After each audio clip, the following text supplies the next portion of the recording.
देखिए, एक क्वेश्चन आज हम लोग शुरू करते हैं इस सवाल के साथ जो कल हम लोगों ने पढ़ा था। ये यूजीसी नेट जेआरएफ का जो जुलाई 2022 में पेपर हुआ था, उसमें पूछा गया था कि योगाभ्यासों की अध्यापन विधियां नामक पुस्तक के अनुसार योगाभ्यास के समय प्रत्येक व्यक्ति के लिए स्थान की जरूरत होना चाहिए। 12 वर्ग फीट, 18 वर्ग फीट, 24 वर्ग फीट, 40 वर्ग फीट। 40 वर्ग फीट। 40 वर्ग। बहुत बढ़िया। बाकी लोगों ने भी, पल्लवी जी, विमला जी, श्वेता जी, सब लोगों ने मैसेज में आंसर दिया है 40 वर्ग फीट। तो चौथा वाला आंसर हमारा सही है। अब आज हम लोग बहुत ही महत्वपूर्ण टॉपिक पढ़ने जा रहे हैं। मैंने टैग लगा दिया हुआ है वेरी इंपॉर्टेंट का। इसका नाम है लेसन प्लान, जिसको पाठ नियोजन कहते हैं। इससे संबंधित बहुत सारे सवाल पूछे गए हैं। वो क्वेश्चन भी आपके सामने मैं लेकर आया हूँ कि कौन से सवाल पूछे गए हैं। पहले हम जानते हैं कि पाठ नियोजन क्या है, लेसन प्लान क्या है। तो जैसा कि लेसन प्लान नाम से ही जाहिर होता है, जिसका अर्थ है कि जो विषय आप पढ़ाने जा रहे हैं उसको पहले से ही आप निश्चित समय में पढ़ाने की पूरी योजना तैयार कर लें। जैसे आपको अगर 45 मिनट्स का सेशन दिया गया है कि 45 मिनट्स में आपको कंप्लीट करना है अपना समय, यानी अपनी कक्षा को, तो 45 मिनट्स में आप क्या पढ़ाएंगे, कितने मिनट तक, उसका पूरा जब स्ट्रक्चर आप तैयार कर लेते हैं, ढांचा तैयार कर लेते हैं, तो उसको लेसन प्लान कहते हैं। तो इसका ये तात्पर्य हुआ कि प्रत्येक पाठ योजना का लेसन प्लान तैयार करना चाहिए। देखिए, ध्यान रखिएगा, लेसन प्लान है और एक है अध्यापन विधि। तो अध्यापन विधि आप कोई भी अपनाएं।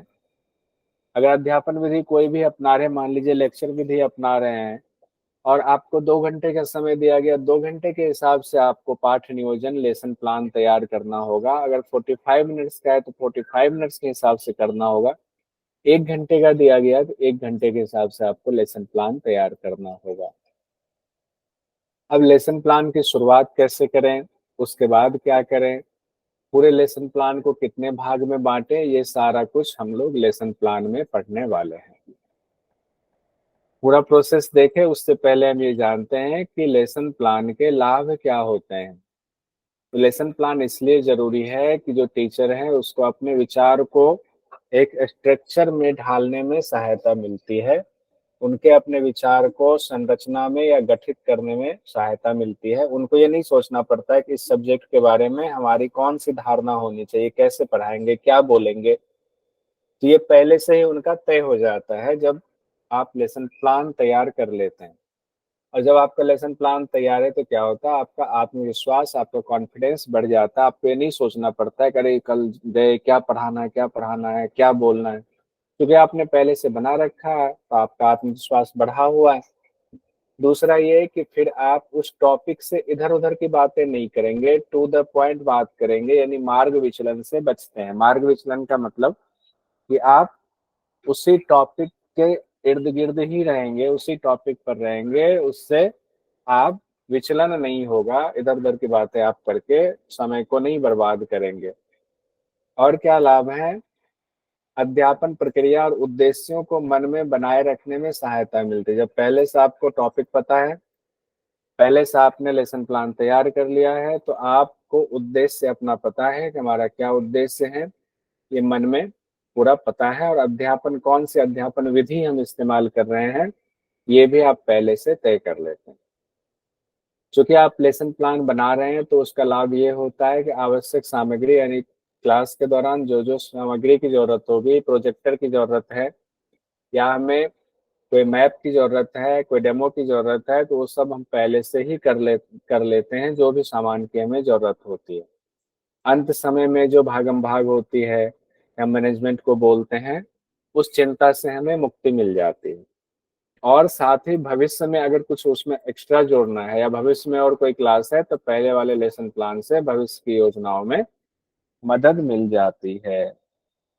उसके बाद पाठ योजन नियोजन के गुण, यानी कि लेसन प्लान के क्या गुण हैं वो भी देख लेते हैं। इसे उपयोग करने से कुछ समय पूर्व बनाया जाना चाहिए। बहुत ही इंपॉर्टेंट पॉइंट है ये कई बार पूछा गया। इसे उपयोग करने से कुछ समय पूर्व बनाया जाना चाहिए।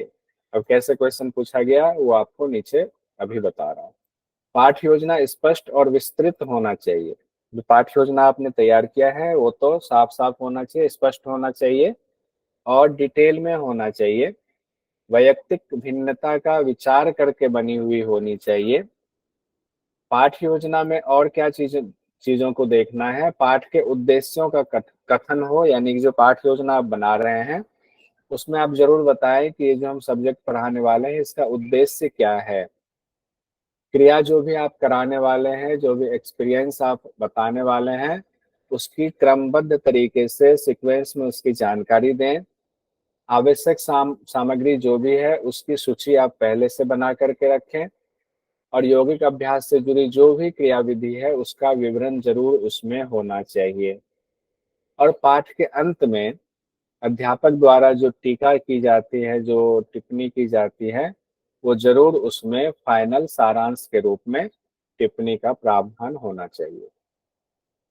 जिस भी अध्यापन विधि का आप इस्तेमाल कर रहे हैं वो अध्यापन विधि समय, स्थान और सामग्री की दृष्टि से संभव होना चाहिए। कि आपने ग्रुप डिस्कशन का कर लिया या आपने लेक्चर विधि का कर लिया, तो लेक्चर विधि के लिए हॉल कितना बड़ा होना चाहिए, कितने स्टूडेंट हैं, कौन सा टाइम है, उसके लिए क्या क्या सामग्री होनी चाहिए। अगर वो सारी चीजें उपलब्ध है, पता चला आपने अध्यापन विधि चुन लिया और उससे संबंधित साधन आपके पास है ही नहीं, तो इसका ध्यान रखना है।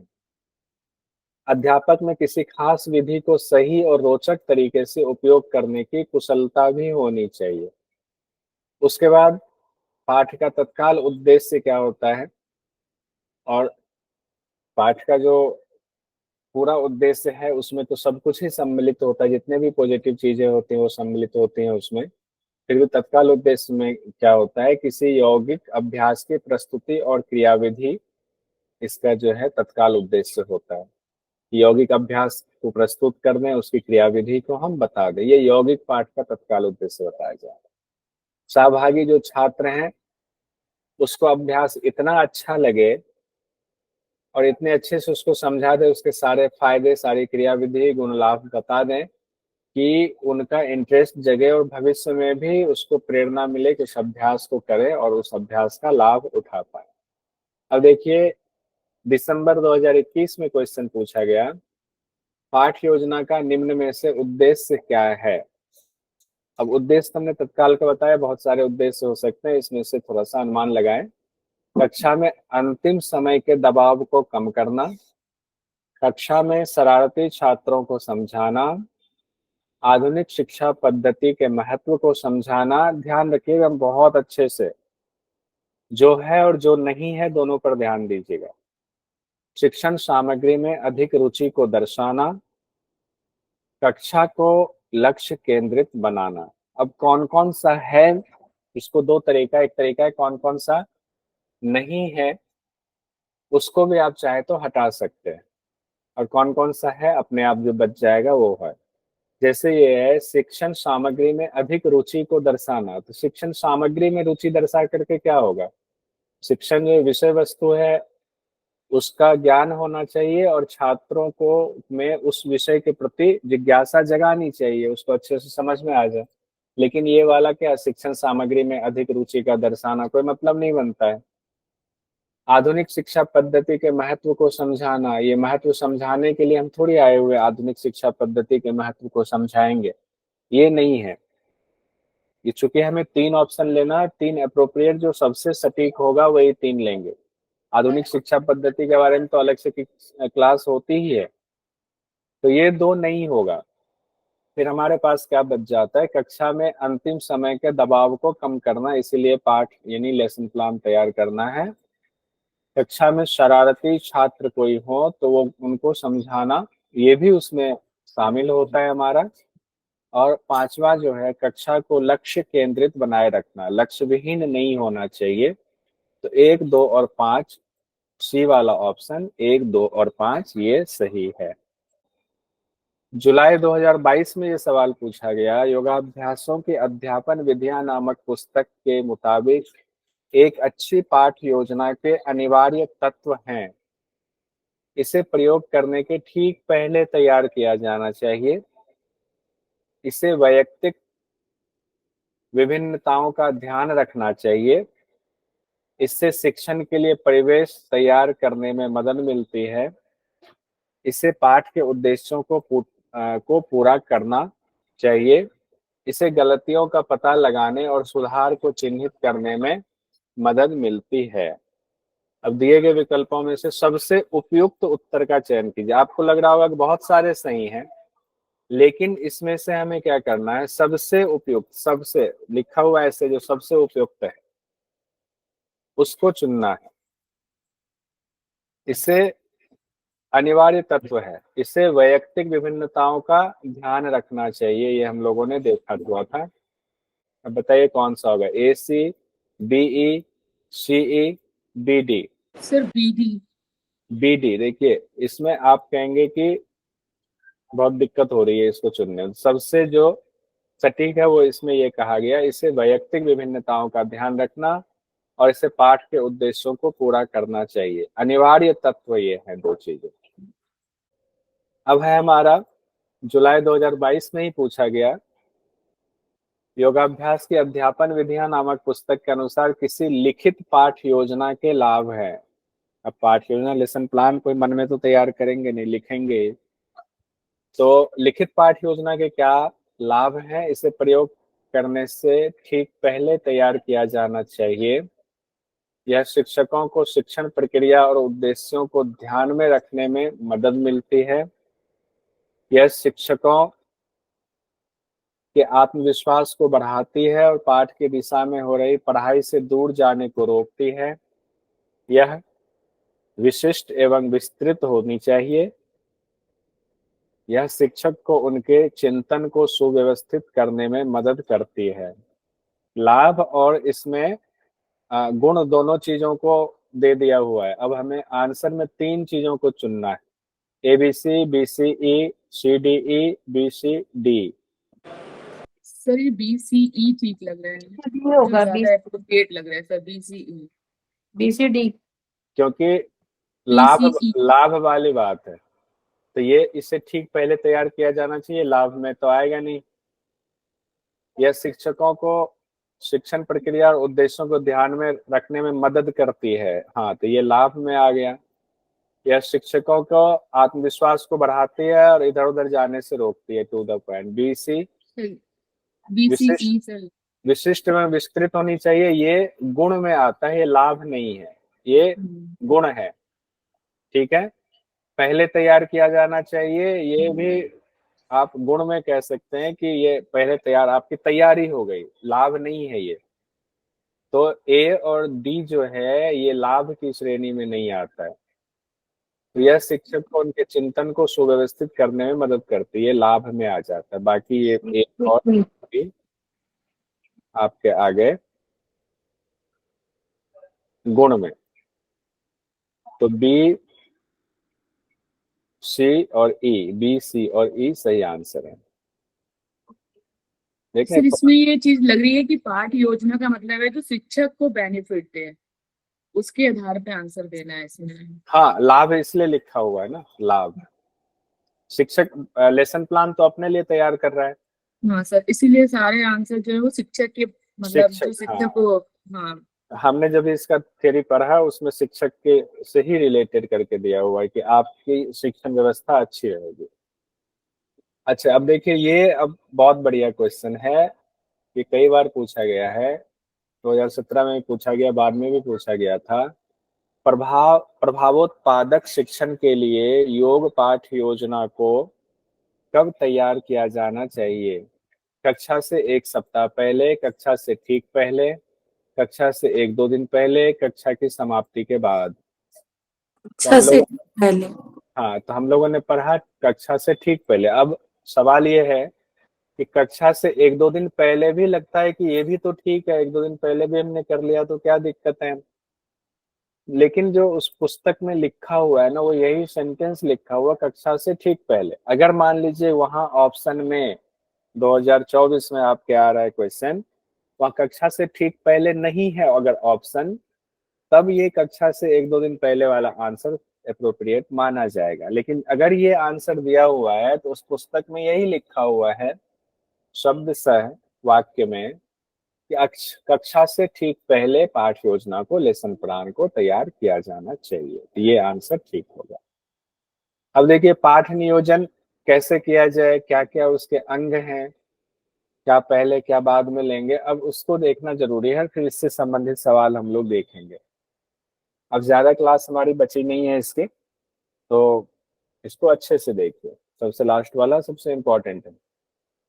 पाठ नियोजन में क्या होता है? पाठ नियोजन का मतलब है कि आज आपको कहा जाए कि आप में से किसी को भी हम ये कह दें कि आज ज्योति जी को 1 घंटे की क्लास लेनी है, सुबह में प्रैक्टिकल कराना है या आपको थियरी पेपर लेना है।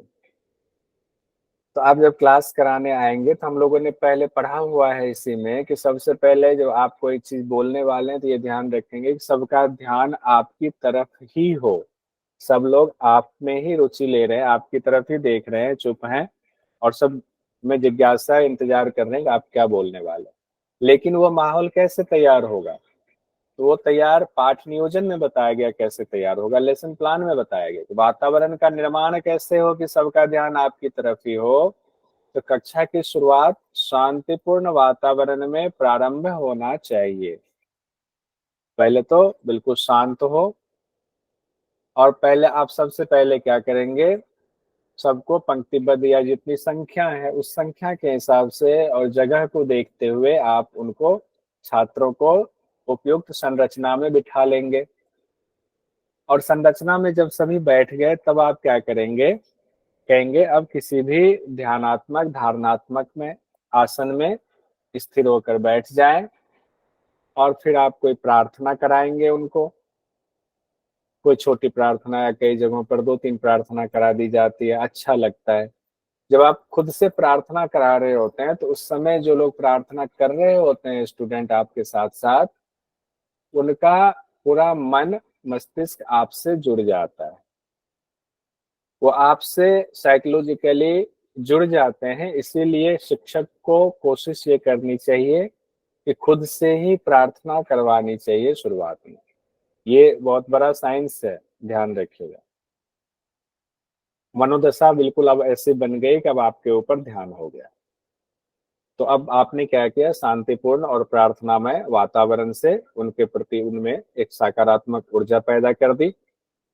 अब आप जो भी पाठ पढ़ाएंगे, जो भी आप लेक्चर देंगे या अभ्यास कराएंगे, उसके लिए छात्र तैयार हैं और आपकी बात को ध्यान से सुनेंगे। अब आपने ये कर दिया, प्रार्थना करा दिया, बिठा दिया, प्रार्थना करा दिया, माहौल एक बना दिया, वातावरण तैयार हो गया। अब योग अभ्यास की शुरुआत, अगर हम ये प्रैक्टिकल क्लास अगर हम ले रहे हैं तो योग अभ्यास की शुरुआत हम करने जा रहे हैं। यौगिक अभ्यास की शुरुआत होती है। तो पाठ के प्रारंभिक कार्य को 2 भागों में बांटा जा सकता है। पहले भाग में आप क्या कहते हैं, सिर्फ छोटा सा उसके बारे में मौखिक प्रस्तुतिकरण देते हैं कि आज हम आपको बैकवर्ड बेंडिंग से संबंधित आसन कराने जा रहे हैं। कहते हैं ना, आज हम क्या कराने जा रहे हैं, सुनो आज हम बैकवर्ड बेंडिंग के आसन कराएंगे। सब लोग तैयार हो? जी तैयार हैं। क्यों जरूरी है बैकवर्ड बेंडिंग? बैकवर्ड बेंडिंग जी इसलिए जरूरी है, रीढ़ की हड्डी स्वस्थ रहेंगी, उसमें लचीलापन बना रहेगा, हार्डनेस नहीं आएगा। तो उसके बारे में बताएंगे। फिर उसमें साथ साथ ये भी बता देंगे कि देखो किनको करना है किनको नहीं करना। छोटा ऐसा नहीं कि अभ्यास कराने लग जाए प्रदर्शन और वो कोई गलत कर ले। तो छोटी सी, बहुत लंबा नहीं, छोटा सा, छोटी सी भूमिका बताएंगे कि हम ये कराने जा रहे हैं, मौखिक प्रस्तुतिकरण। ठीक है। अब आपने रोचकता से उसको बता दिया, बहुत आनंद आएगा, बहुत अच्छा होगा। और फिर आप उसका क्या कर रहे हैं, प्रदर्शन कर रहे हैं उस अभ्यास का, जो अभ्यास बैकवर्ड बेंडिंग का अभ्यास करना है। जैसे कि बैकवर्ड बेंडिंग में क्या होगा, कटी चक्रासन हो जाएगा शुरुआत में, छोटे छोटे अभ्यास से शुरू करना। और एडवांस में करा रहे हैं तो उत्थित चक्रासन आपने करा दिया बैकवर्ड बेंडिंग में सीधे, लेकिन वो किनको कराएंगे? अनुभवी छात्रों को। तो दूसरा भाग क्या हो गया? मौखिक प्रस्तुतिकरण के बाद प्रदर्शन आप कर रहे हैं। और हम लोगों ने पहले पढ़ा हुआ है कि प्रदर्शन वो ज्यादा प्रभावी होता है जब शिक्षक खुद से पहले अब प्रदर्शन करते हैं, भले बाद में किसी और को डेमो लाके करा दे, लेकिन पहला प्रदर्शन अगर शिक्षक खुद से कर रहे हैं तो बहुत ही प्रभावी होता है। और अगर शिक्षक बीमार हैं या उनको कोई दिक्कत है तो अलग बात है कि आप डेमो उसी छात्र में से किन्हीं को ला करके डेमो कराएं। ठीक है। अब जब आप अभ्यास करा रहे हैं तो प्रदर्शन क्या होना चाहिए? दोष रहित और पूर्ण होना चाहिए। कौन सा? जो प्रदर्शन किया जा रहा है, प्रदर्शन गलत अधूरा नहीं होना चाहिए। अगर आप डेमो दे रहे हैं, खुद से प्रदर्शन कर रहे हैं, तो आपका प्रदर्शन, आपको उस अभ्यास पे महारत हासिल होना चाहिए, जिसमें पूर्ण शकल विधि हम लोगों ने पढ़ा था ना। शकल विधि किनको कराया जाता है? जो एक्सपीरियंस्ड होते हैं। तो आप तो एक्सपीरियंस्ड हैं, टीचर हैं, तो आप दोष रहित अभ्यास करेंगे। उससे क्या होगा? छात्रों के मन में एक संपूर्ण चित्र उसके मनोमस्तिष्क में बैठ गई। अब दूसरी क्या तरीका इसमें है कि आप कोई डेमो छात्र को लिया, आपने पता है ये छात्र अच्छा करता है, उसको करवा करके दिखा दिया। या नहीं तो आपने क्या किया? कोई और माध्यम का इस्तेमाल किया, आपने कोई वीडियो फिल्म लगा दी और उस फिल्म में स्क्रीन बड़ा है, अगर आपके पास संसाधन है, उस स्क्रीन पर आपने जो कभी अगर अभ्यास किया हुआ है उस अभ्यास को आपने स्टेप वाइज दिखा दिया। या फिर आपने किसी स्लाइड के जरिए दिखा दिया या किसी पोस्टर के जरिए दिखा दिया। लेकिन ये साफ साफ लिखा हुआ है, अध्यापक का प्रदर्शन यानी खुद से ही सबसे उत्तम होता है। क्यों? क्योंकि इससे छात्रों के मन में अध्यापक के प्रति श्रद्धा और आदर का भाव उत्पन्न होता है। प्रदर्शन हो गया। प्रदर्शन करने के बाद कहते हैं अभ्यास का विश्लेषण। योगाभ्यास से के पूरे प्रदर्शन के एक एक हिस्से का अब विश्लेषण बहुत जरूरी है। एक बार प्रदर्शन कर दिया, अब डेमो दे रहे हैं और एक एक हिस्से का विश्लेषण करते जा रहे हैं। देखो, पहले हम कमर पे हाथ रखेंगे, फिर धीरे धीरे अगर हम उत्थित चक्रासन कर रहे हैं, अपने हथेली को हिप्स से नीचे करते हुए हैमस्ट्रिंग मसल्स पे ले जाएंगे, फिर उससे नी घुटने के पीछे ले जाएंगे, नी को थोड़ा बैंड करेंगे, कमर को भी बैंड करते जाएंगे, बैलेंस हमारा बना रहे। फिर धीरे धीरे हाथ को पीछे ले जाएंगे। अगर सब अनुभवी अभ्यासी हैं तो, नहीं तो कई स्टेप में कराया जाएगा। उनका अभ्यास आपने विश्लेषण कर दिया अभ्यास करने के बाद। और कहते हैं जब अभ्यास सरल हो तो प्रदर्शन मात्र ही पर्याप्त होता है, उसका पूरा विश्लेषण की जरूरत नहीं है। किसी को तारासन कराना है तो बहुत ज्यादा विश्लेषण की जरूरत नहीं होती है। विश्लेषण के दौरान अभ्यास के महत्वपूर्ण विशेषताओं को उजागर करना चाहिए कि कौन से रोग इससे खत्म हो जाएंगे, क्या इसका फायदा होगा, कौन से चक्रों पर प्रभाव पड़ता है इस आसन का। और फिर कहते हैं जैसा कि या तो शुरुआत में ही बताया जाता है क्या करें क्या ना करें, या किसको करना है किसको नहीं करना है, या तो फिर आप जो अभ्यास आपने प्रदर्शन किया उसके ठीक बाद आप ये बता दें कि ये हाई बीपी किसी को हो, किसी को चक्कर आता हो, किसी को बैक में बहुत ज्यादा प्रॉब्लम हो, इंजरी हो, या स्टमक में किन्हीं का ऑपरेशन वगैरह हुआ हो, तो वो ध्यान रखें, उनको ये अभ्यास नहीं करना। अब क्या करेंगे? उसके बाद हमने कर दिया, खत्म हो गया। अब स्टूडेंट को कहेंगे अब आपकी बारी है। छात्रों को वैयक्तिक अभ्यास करने हेतु समय देंगे। अब कहेंगे हर स्टूडेंट अपना अपना अभ्यास करो। अब वैयक्तिक अभ्यास करा रहे, एक साथ अभी नहीं करा रहे हैं। कि जब छात्र किसी अभ्यास का प्रदर्शन और उसके क्रियाविधि को देखता है, जानता है, तब उसके मन में भी इच्छा जागृत होती है कि हम भी इसी तरीके से अभ्यास करें। अब उनको ये कहा जाता है कि अब आप इसका थोड़ा प्री प्रैक्टिस कर लो। तो हर छात्र अलग अलग प्रैक्टिस कर रहा है। उस समय हर कक्षा में हर छात्र का रिदम एक समान हो जरूरी नहीं। कोई कमर पे हाथ रख रहा है, कोई हो सकता है पीछे चला जाए, तो उसके लिए समय दिया जाता है 5 मिनट अभ्यास कर लो। तो छात्रों को अपने अपने क्षमता अनुसार कहा जाता है, सब लोग अपने अपने हिसाब से सबने कर लिया।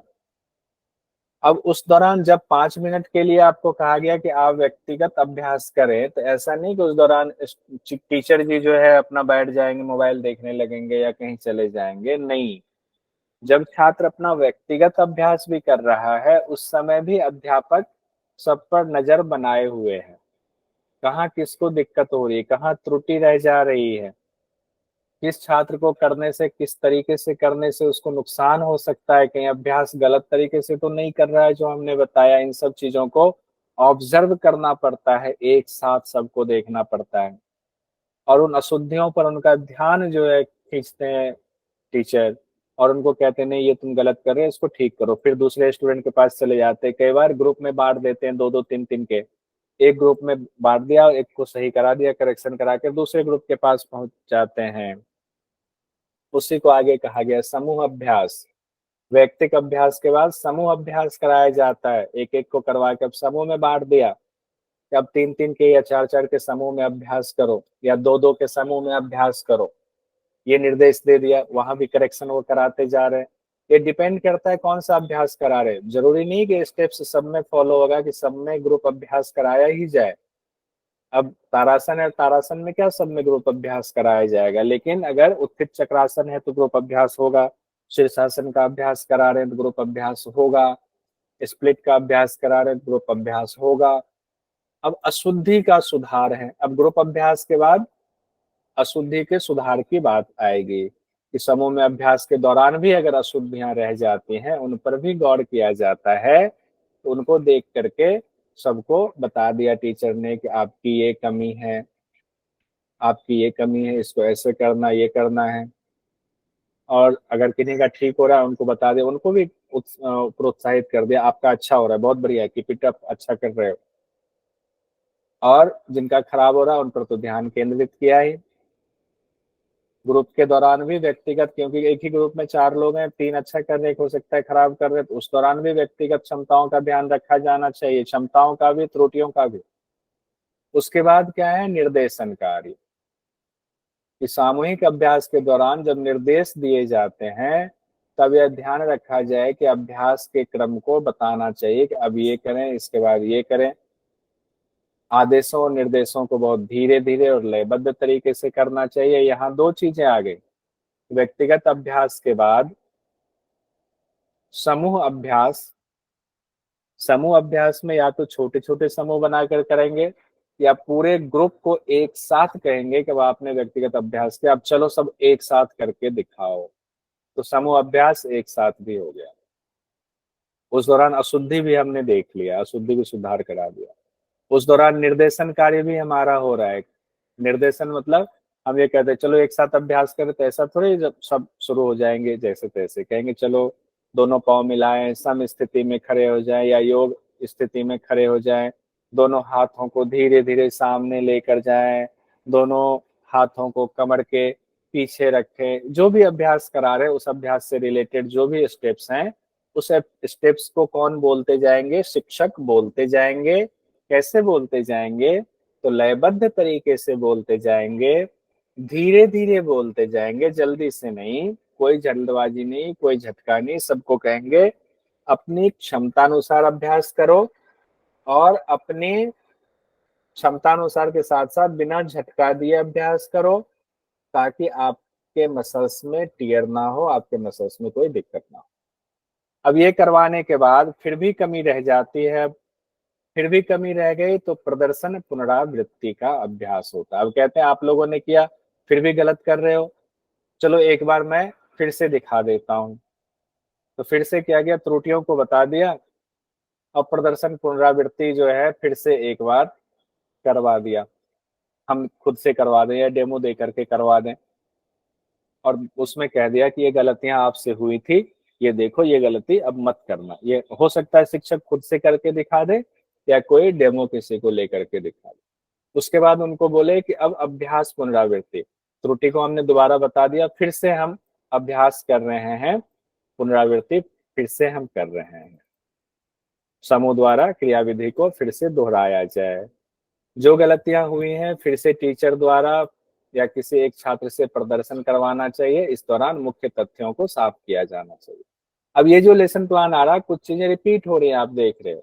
ये डिपेंड किस पर करता है कि आपके पास समय कितना है, कितनी देर की कक्षा है, कौन सा अभ्यास करा रहे हो आप। इस पर डिपेंड करता है कि आप कितनी बार उसको रिपीट करेंगे कि नहीं करेंगे। उसके बाद क्या है, विश्राम की अवधि है। अंत में क्या है, सामूहिक अभ्यास समाप्त हो गया, छात्रों को शवासन में विश्राम करने को जरूर कहा जाए। और अगर अभ्यास ज्यादा हो गया तो बीच बीच में भी, यौगिक अभ्यास के बीच में भी शवासन में विश्राम देना चाहिए। कंप्लीट हो गया तो अब लास्ट में सार बताना है आपको कि पाठ समाप्त होने से पूर्व अध्यापक को अभ्यासों के महत्वपूर्ण तथ्यों का सार बताना है। ये बहुत उपयोगी होता है। और जैसा कि हम जानते हैं, सार बताने के दौरान ही थोड़ा सा समय ये दिया जाता है प्रश्नोत्तरी का, कि प्रश्न पूछने के लिए प्रेरित किया जाता है, ताकि उनकी मेमोरी में वो चीजें छप जाए और ज्यादा समय तक, लंबे समय तक स्मृति में बना रहे। एक नजर से फिर देखते हैं, एक दो स्टेप्स इसमें ज्यादा और कम हो सकता है, लेकिन हम सब लोग समझ गए कैसे अभ्यास करना। पहले सबको बिठा दिया, प्रार्थना करवाया, ताकि एक वातावरण, अनुकूल वातावरण तैयार हो गया। फिर छोटा सा प्रस्तावना दिया कि कौन सा अभ्यास कराने जा रहे हैं, योग की संकल्पना भी करवा देते हैं। यौगिक अभ्यास शिक्षक द्वारा प्रदर्शन कर दिया। संपूर्ण क्रियाकलापों को कई अवस्थाओं या भागों में बांट दिया जाता है उस दौरान। अब अभ्यास के लिए व्यक्तिगत रूप से छात्रों को समय दिया जाता है और उस दौरान भी पर्यवेक्षण किया जाता है, उसका सुधार होता है। और फिर शिक्षक सामूहिक अभ्यास करते हैं। सामूहिक अभ्यास में क्या करते हैं, मार्गदर्शन देते हैं, बोलते जाते हैं, निर्देश देते हैं। और फिर सामूहिक अभ्यास में कोई त्रुटि हुई है, उस त्रुटि को लेकर के फिर से अपना व्यक्तिगत रूप से टीचर फिर से डेमो देंगे। उस डेमो में बताएंगे आप लोगों से यहाँ पर कमी, गलती हुई, इस गलती को ऐसे नहीं ऐसे ठीक करना। क्रिया का फिर से विश्लेषण और महत्वपूर्ण तथ्यों को बताना। और ये उसी में आ गया, एक बार फिर से स्पष्टीकरण देते हुए पूर्ण प्रदर्शन करना। और जब पूर्ण प्रदर्शन किया तो समूह द्वारा फिर से अभ्यास कराएंगे और फिर उनको शवासन में लिटाएंगे और पाठ का सार बताएंगे और प्रश्नोत्तरी। तो इसमें पाठ का सार कई जगहों पर कहा गया है कि पहले और कई जगहों पर बाद में, लेकिन योगाभ्यासों के अध्यापन विधि पुस्तक में शवासन पहले कहा गया है, पाठ का सार कहा गया, उसके बाद बताना है और फिर प्रश्नोत्तरी भी लास्ट में रखना है। अब है, जिन पाठ में अभ्यास की जरूरत होती है, यानी अभ्यास मतलब जो प्रैक्टिकल क्लास होती है,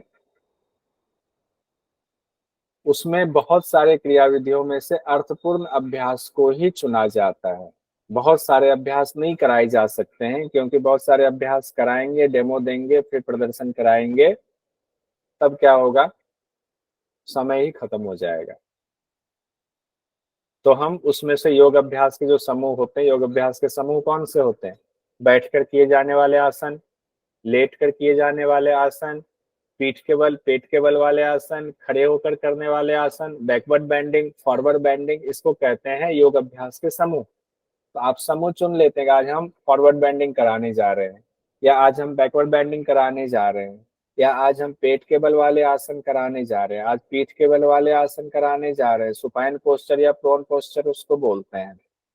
सुपाइन पोस्चर हो गया, पीठ के बल लेट गए, प्रोन पोस्चर हो गया, पेट के बल लेट करके आसन कर रहे हैं।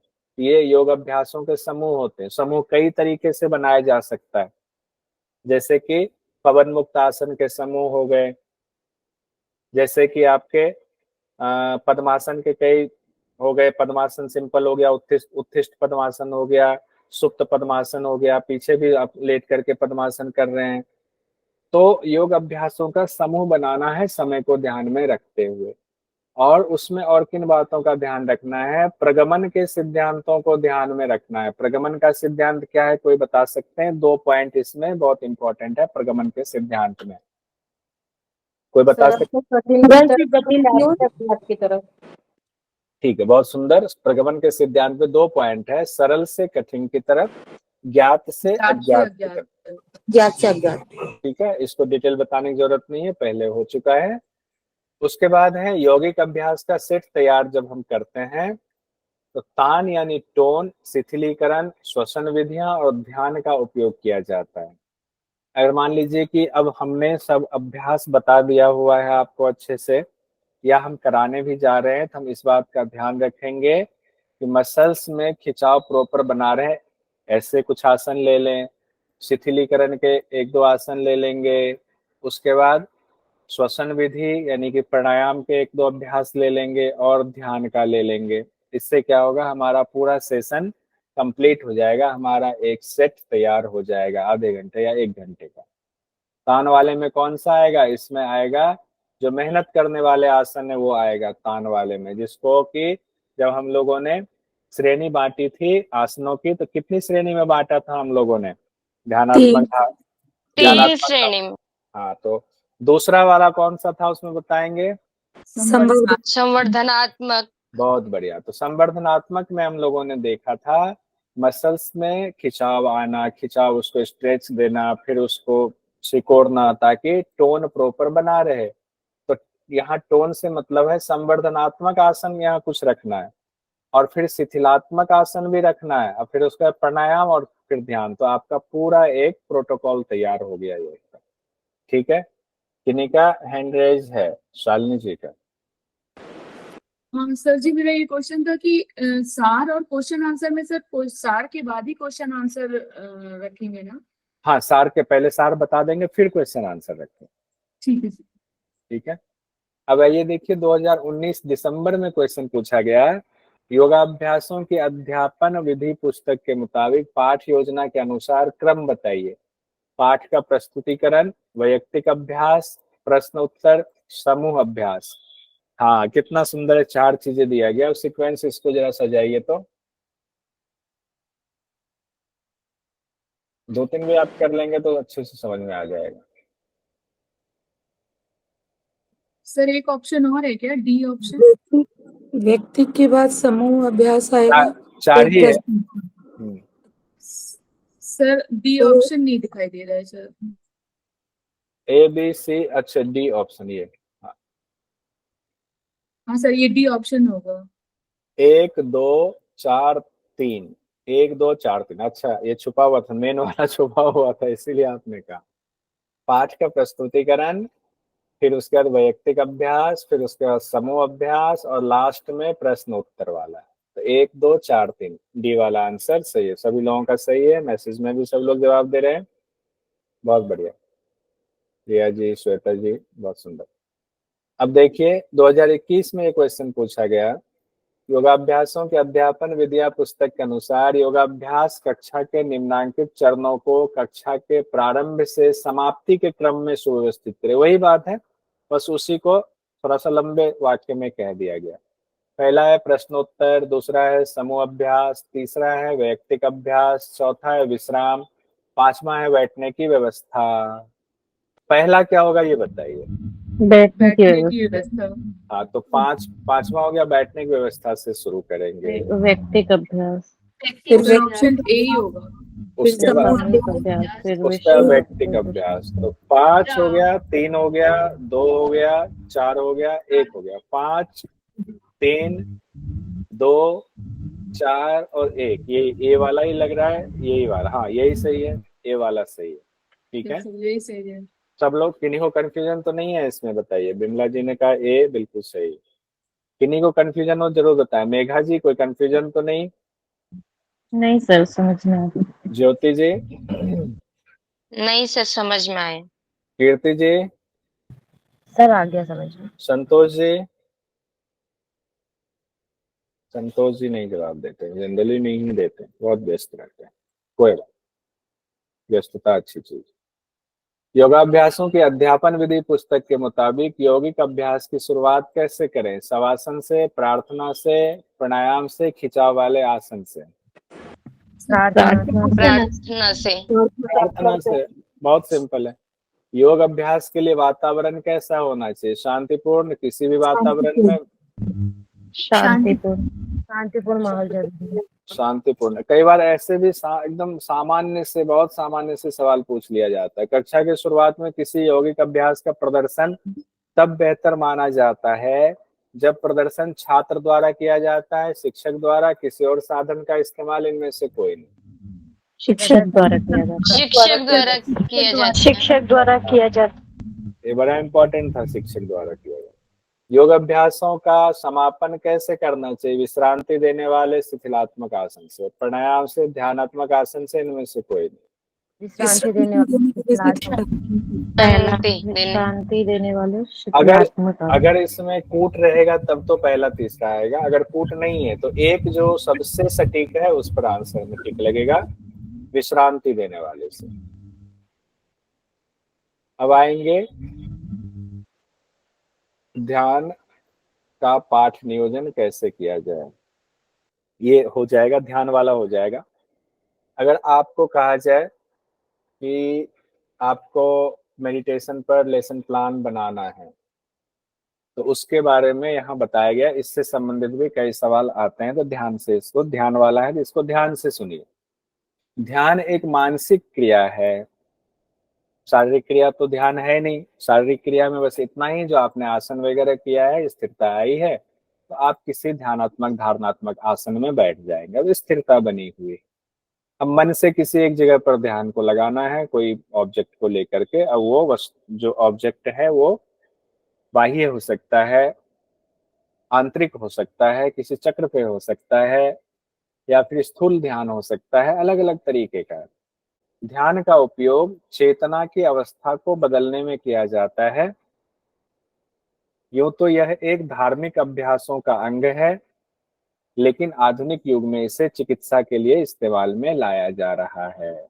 कहते हैं ना, बहुत डिप्रेशन में जा रहे हैं, मन अशांत हो रहा है, तो मेडिटेशन का इस्तेमाल किया जाता है। लेकिन है ये धार्मिक अभ्यासों का एक अंग है मेडिटेशन। अब ध्यान को धर्म से अलग समझकर अभ्यास के रूप में अपनाया जा रहा है। सब लोग अब इसको ये नहीं मानते कि हिंदू धर्म की चीजें हैं, है तो सनातन धर्म की ही किताबों से निकली हुई हैं, लेकिन अब इसे सिर्फ धार्मिक नहीं माना जा रहा है, अब इसे अलग से किया जा रहा है। ध्यान की क्या विशेषताएं हैं? ध्यान के दौरान शरीर और मन को गहरी विश्रांति मिलती, दोनों एकदम रिलैक्स हो जाता है, बहुत अच्छा लगता है। और ये बहुत इंपॉर्टेंट, इससे सवाल पूछा जाता है, 20 से 30 मिनट के ध्यान से प्राणवायु का ग्रहण कम किया जा सकता है और उससे क्या होता है, 6 से 7 घंटे की नींद के बराबर लाभ मिलता है। यानी कि 6 से 7 घंटे की नींद लेकर के जितना आराम आपको मिलता है, जितना रिलैक्स मिलता है, उतना 20 से 30 मिनट के ध्यान से मिल जाता है आपको, उतना है, दोनों बराबर। एग्जाम में क्या पूछा जाता है, कितने मिनट के ध्यान से 6 से 7 घंटे की नींद पूरी होने के बराबर का फायदा होता है। अब ये इसमें लिखा हुआ, पुस्तक में इतना ही लिखा हुआ, 20 से 30 मिनट ही, तो यही ध्यान रखिएगा, 20 से 30 मिनट हमें याद रखना है। और ध्यान के दौरान और क्या होता है, हृदय गति और श्वसन गति घटती है। यानी कि हार्ट बीट, हम लोग जब योग का अभ्यास, आसन का अभ्यास करते हैं तो हार्ट बीट, हृदय गति बढ़ती है, श्वसन गति बढ़ती है। लेकिन जब ध्यान का अभ्यास करते हैं तो हृदय गति और श्वसन गति दोनों घटती है। और क्या होता है, परानुकंपी प्रभाव की ओर झुकाव होता है। परानुकंपी प्रभाव क्या होता है, इसकी चर्चा भी करेंगे, तो चिंता मत कीजिए। परानुकंपी प्रभाव की ओर झुकाव होता है, इसका अर्थ अभी हम लोग अच्छे से देखें। देखिए, स्वायत्त तंत्रिका तंत्र होता है ना, स्वायत्त तंत्रिका तंत्र तो आप लोगों ने पढ़ा हुआ यूनिट 6 में, ऑटोनोमस नर्वस सिस्टम। जो नर्व सीधे ब्रेन से निकलकर अंगों को सूचना प्रदान करती है उसको कहते हैं स्वायत्त तंत्रिका तंत्र। ठीक है, उसी के दो पार्ट होते हैं, अनुकंपी तंत्रिका तंत्र और परानुकंपी तंत्रिका तंत्र। उसी को कहते हैं सिंपैथेटिक, अनुकंपी को सिंपैथेटिक नर्वस सिस्टम और पारा सिंपैथेटिक नर्वस सिस्टम। बहुत सिंपल आसान भाषा में बात करते हैं। सिंपैथेटिक नर्वस सिस्टम और पारा सिंपैथेटिक नर्वस सिस्टम क्या है जब आपके अंदर भय, क्रोध, उत्तेजना होती है, यानी क्रियात्मक स्थिति होती है, मस्तिष्क जो है कहता है कि क्रिया करो, दौड़ भाग वाला कुछ चीजें, भय क्रोध हो गया, सांप आ गया, भागना है, किसी से झगड़ा हो गया, कोई एक्शन लेना है हमें, या हमें खेल कूद कर रहे हैं तो दिमाग ये कह रहा है, ब्रेन ये कह रहा है नहीं खेलने में ध्यान लगाओ, जीतना है, हार रहे हैं क्या कर रहे हो, या कोई एक्शन करना है, हमें काम करना है, वाइफ ने बोल दिया कुछ लाने के लिए, बेटे ने कुछ बोला हुआ है, पापा ने कुछ बोल दिया दवाई लाओ जल्दी से, तबीयत खराब हो रही है। तो ये सब आता है सिंपैथेटिक नर्वस सिस्टम के अंतर्गत। और इस दौरान क्या होता है, आंख की पुतलियों में फैलाव बढ़ जाता, आंख की जो पुतलियां काली वाली होती है ना, वो फैल जाती है। और चूंकि आप क्रियात्मक एक्शन में हो तो हार्ट बीट क्या होता है, बढ़ जाता है। और जब आप काम ज्यादा कर रहे हो तो हार्ट बीट बढ़ने के साथ आपकी श्वास की गति भी स्वाभाविक रूप से बढ़ जाती है। तो ये सब किस में होगा, ध्यान में होगा क्या, ये सब ध्यान से रिलेटेड है, नहीं है। अब है दूसरा पैरासिम्पैथेटिक नर्वस सिस्टम, जिसको कि हमने कहा परानुकंपी तंत्रिका तंत्र। उसमें क्या होता है, शांति और स्थिरता का द्योतक है ये। जब आप ध्यान में जाते हैं तो जो एक्शन वाली चीजें हैं, शारीरिक एक्शन भी खत्म, बैठ गए शांति से या लेट गए, और फिर धीरे धीरे मानसिक तौर पर हम मन को स्थिर करने की कोशिश करते हैं, किसी एक बिंदु पर या श्वास पर करें या किसी एक ऑब्जेक्ट पर करें, विषय पर करें, तो मन भी शांत होता है। तो शांति और स्थिरता इससे मिलती है। ये स्टेबिलिटी का द्योतक है पैरासिम्पैथेटिक नर्वस सिस्टम।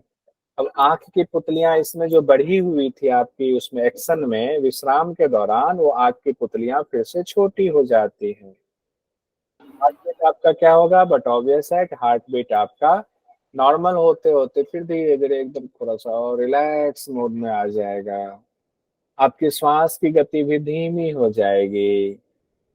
ठीक है, तो ये सीधी सी बात है कि ये किस में होगा, ध्यान में होगा।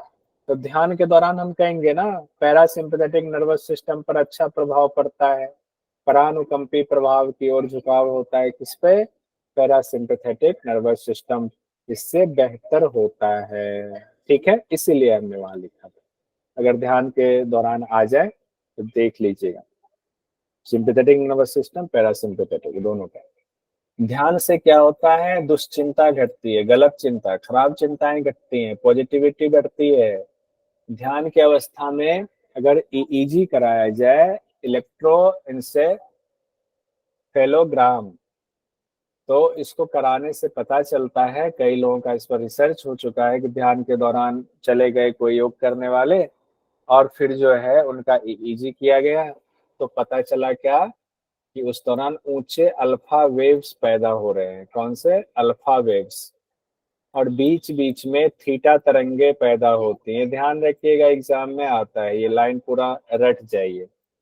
अल्फा, ए से अल्फा, अल्फा सबसे पहले आ रहा है, तो ध्यान में कौन सा वेव्स ज्यादा उठ रहा है, अल्फा वेव्स, और बीच बीच में कौन सा उठ रहा है, थीटा तरंगे। अल्फा और थीटा, अल्फा और थीटा, अल्फा और थीटा, अल्फा ज्यादा, बीच बीच में थीटा तरंगे, इसलिए हमने यहाँ इंपॉर्टेंट लिख दिया। ईईजी, इससे क्या होता है, तो ब्रेन के अंदर का इलेक्ट्रिक पैटर्न है उसको रिकॉर्ड किया जाता है मशीन के द्वारा। अब नियमित अगर आप ध्यान का अभ्यास करते हैं तो विचलित मन भी शांत हो जाता है, एक दिन से नहीं होता है। आपका आचरण सुधरने लगता है, मन शरीर पर सकारात्मक प्रभाव पड़ने लगता है। अब ध्यान के दौरान क्या क्या सावधानी बरतनी है वो भी देख लेते हैं। कि सभी लोग 20 से 30 मिनट का ध्यान तो कर नहीं सकते, जरूरी नहीं है सब कर पाए।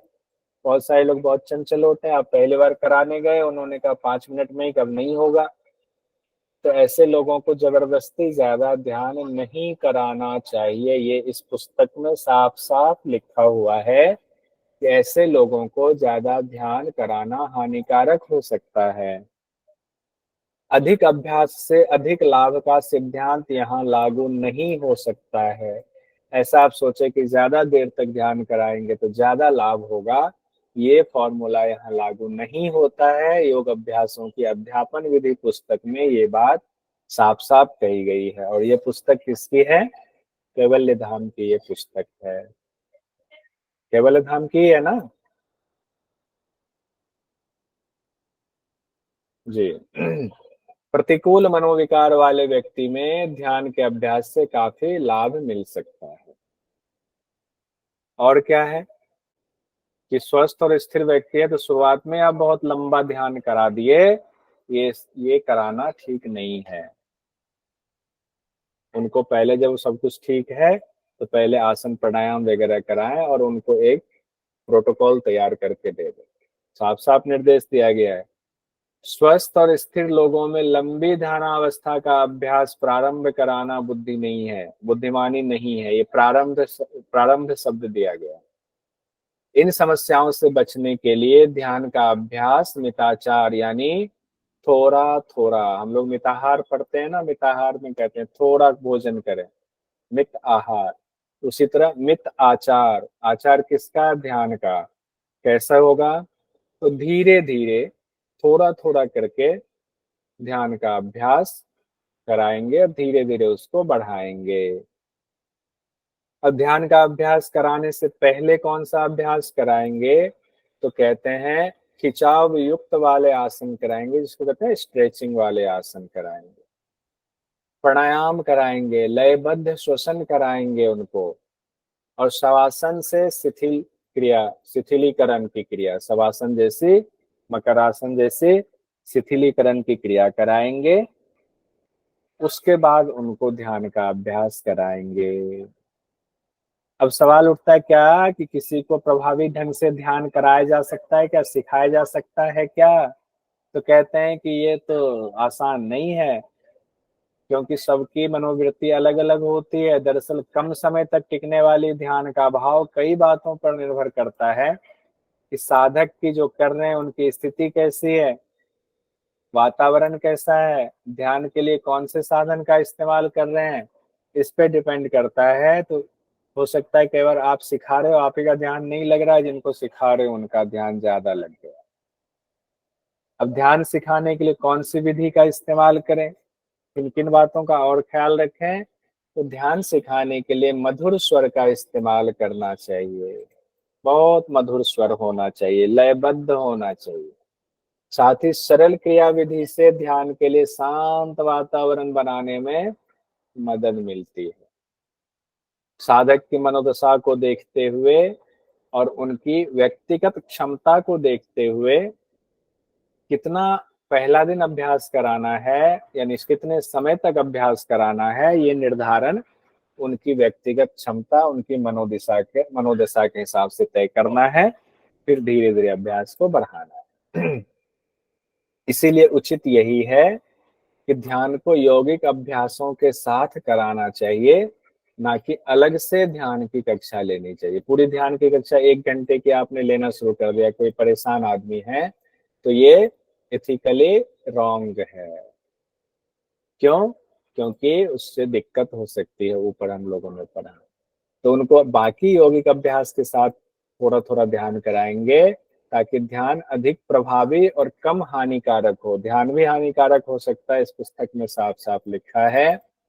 ध्यान रहे कि यौगिक अभ्यासों में ध्यान का स्थान बाकी अभ्यासों से अधिक ऊंचा होना चाहिए। एक नई चीज यहाँ दी हुई है, देखिए, ध्यान के दौरान स्थान कैसा होना चाहिए, बाकी जो अभ्यास कर रहे हैं उसके मुकाबले थोड़ा ऊंचाई पर होना चाहिए।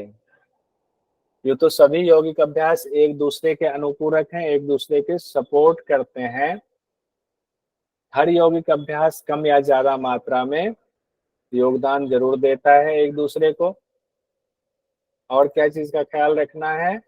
स्थिरता बनी रहे, सुखद स्थिति रहे। ऐसा नहीं ऐसे आसन में बिठा दिया जिसमें उसको दिक्कत हो रही, पद्मासन नहीं लग रहा, कहा नहीं पद्मासन में ही अच्छा लगता है, अच्छा होता है ध्यान, तो अब उनको दिक्कत हो रही, कभी ध्यान नहीं लगेगा।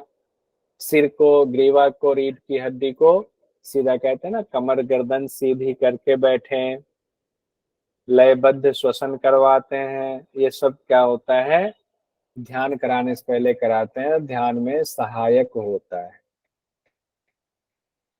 अब आगे इसको कल हम लोग करेंगे, अध्यापक द्वारा स्वमूल्यांकन, ये हम लोग कल देखेंगे, बाकी क्वेश्चन भी देख लेंगे।